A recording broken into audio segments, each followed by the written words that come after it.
My dear friends, I feel immensely happy to meet you again and again on this wonderful YouTube platform because it has created an opportunity for all of us to share our thoughts, feelings, and ideas with everyone across the world.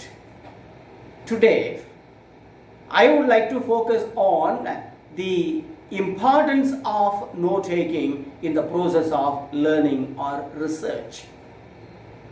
You know well that note-taking is an art. Note-taking keeps the learner or researcher alert. It keeps the body active and involved and helps the learner or researcher from feeling drowsy or distracted. Okay. And as a result, the listener or reader could be actively involved in the process of listening or reading and derive all the benefits of listening or reading. Though all of us agree that note-taking is of utmost importance, as you know well, most of the students, most of the researchers do not take this activity very seriously, and as a result they are not able to derive all the benefits of listening to a particular teacher or reading a particular book in the classroom or in the process of conducting research. With regard to note-taking, what I would like to tell you is that though everyone agrees that note-taking is essential, no two learners, no two researchers follow or adopt the same method of taking notes. Some learners or researchers take notes by hands using index cards or a notebook or loose sheets of paper. And there are also researchers who use the computer to take notes. Okay. If the note is taken by a learner in the classroom, he may use a notebook, not loose sheets of paper which may be lost probably after some time. Even when he uses a notebook, he should use a notebook separately for every one of the subjects prescribed for his study. Some students do have the habit of taking notes of all subjects in one particular notebook. What happens is that when the students prepares for the end semester examinations, he is not able to refer to the notes of a particular subject comfortably without difficulty, because he has taken notes of all the subjects in one particular notebook. So this habit of using one notebook for all subjects must be avoided by the learners. So one subject, one notebook. Only then he will be able to use his notes during the period of examinations or when he would like to refer to the notes in future. Now, there are three different types of note-taking. One is summary. The second one is paraphrase. The third one is quotation. The question here is when we should use summary when we should paraphrase, and when we should use quotations. When you summarize a large amount of material, when you summarize several pages with an intention to present the very general ideas of these pages in a few sentences, you should summarize. Summary is meant for summarizing large amount of material. But if you would like to give a detailed explanation, a detailed description, or a detailed analysis of a few words or a few sentences or a passage, you should not summarize, you should paraphrase. So paraphrase is meant for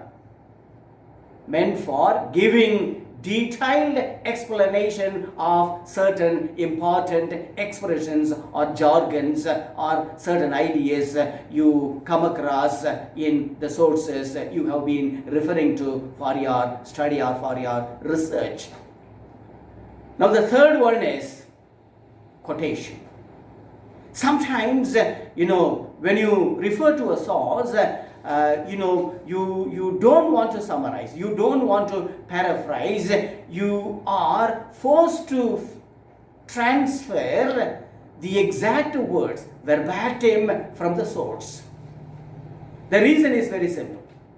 One reason is that the words used by the author of the source may support your argument, may add some value to your presentation in your research paper or in your thesis, or when you feel that it is very difficult for you to summarize or paraphrase the words of the author.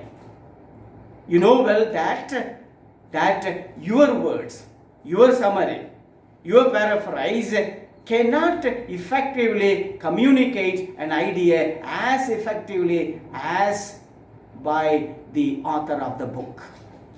So when you feel like this, what you have to do is to transfer the exact words, including comma, including the punctuation marks, to to the text of your research paper or thesis. This is what we mean by quotation. Quotation means, the words are transferred, the sentences transferred, or a small passage you have transferred from the source, the text must be presented within double inverted commas followed by a parenthetical citation where you acknowledge, where you briefly state that these words are from so and so. These words are from such and such book. And this information is useful to the readers also, because later when your readers go through your research paper or your thesis, they may want to go through the same source, and you help them to identify or locate where the source is, and they will be benefited by the information you give in the parenthetical citation or you give under the title works cited or works consulted. Now these are the three important types of note taking. Now besides the advantages I have already mentioned about taking notes, that is another important advantage. If you view note taking as a very serious, beneficial, constructive exercise in the process of learning. Now the exercise is very simple. You take notes in the classroom when you listen to a lecture, or you take notes when you read a book. You take notes when you conduct some kind of research. So once you have completed the process of taking notes, probably the very same day or the next day, you just go through the notes and make an attempt to develop or transform or develop the notes into a paragraph or into an essay. So this exercise is of importance to the researchers as well as learners, because it provides an opportunity to the learners to write sentences in English. And this exercise will certainly help the learners as well as researchers to write sentences without flaws comfortably in future. Now, this is the benefit of taking notes and then transforming the notes into a meaningful paragraph and essay. So, having known all these benefits of taking notes, I hope the learners, the researchers who listen to this brief talk will certainly take notes in the classroom or whenever they go through some important resource for their research. Now, I have also referred to the use of using a computer, I mean a laptop for taking notes. And in this century of information explosion, you could also use the computer, because today you have got handy notebooks which you can take wherever you go. Even if you go to a library, you can use your own notebook for taking notes. The advantage of taking notes using the computer is that you can make changes, and you can send it to your own email ID, so that it will never be lost and you will be able to retrieve your notes in future whenever you are in need of the notes you have already taken. Now, this is the advantage of using the computer to take notes. But what's important here is that when you listen to a lecture or when you read a book for taking notes, you should devote all your attention to the process of learning or to the process of conducting research. Only then you will be able to take notes meaningfully and use them meaningfully in your life or in your research. Thank you very much.